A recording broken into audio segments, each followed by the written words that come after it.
Welcome to the remarkable life and legacy of Dorothy Height, a fearless civil rights leader, women's rights advocate, and a voice of unwavering change in America's history.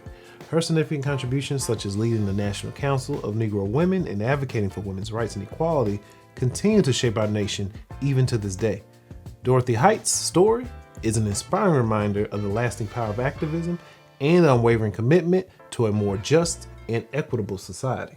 Before we begin, be sure to hit that like button, subscribe, and consider joining our channel. Your support helps us fund videos like this one and others that so desperately need to be told. And now back to the video. Dorothy Irene Height was born in Richmond, Virginia on March 24, 1912. Her family moved to Rankin, Pennsylvania, where she excelled as a gifted student. Despite racial barriers, Height won a scholarship to attend college. In 1929, she was admitted to Barnard College, but was unfortunately denied admission because of her color. Nevertheless, she persevered and graduated from New York University with a bachelor's degree in education and a master's degree in psychology. She began her career as a social worker in Harlem, New York, and later joined the Harlem Young Women's Christian Association. Her dedication and leadership led her to become an influential leader of the organization, transforming the YWCA and promoting integration in its facilities across the United States. Through a chance meeting with prominent African-American leader Mary McLeod Bethune, Height found her calling to work with the National Council of Negro Women. Through the NCNW, she focused on critical issues such as ending the lynching of African Americans and reforming the criminal justice system.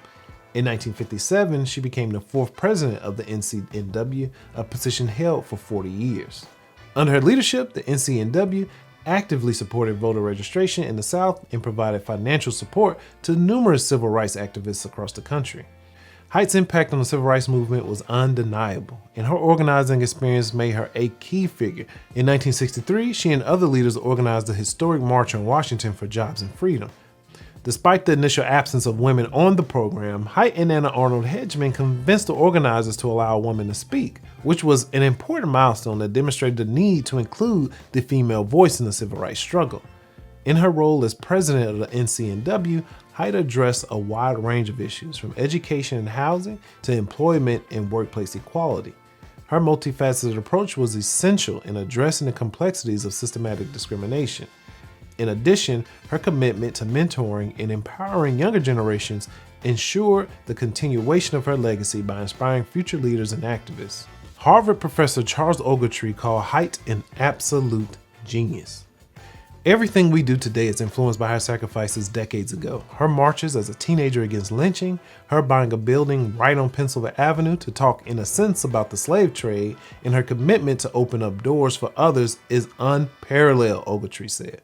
Dorothy Height not only broke down barriers of race and gender, she left an indelible mark on the struggle for civil rights in the United States.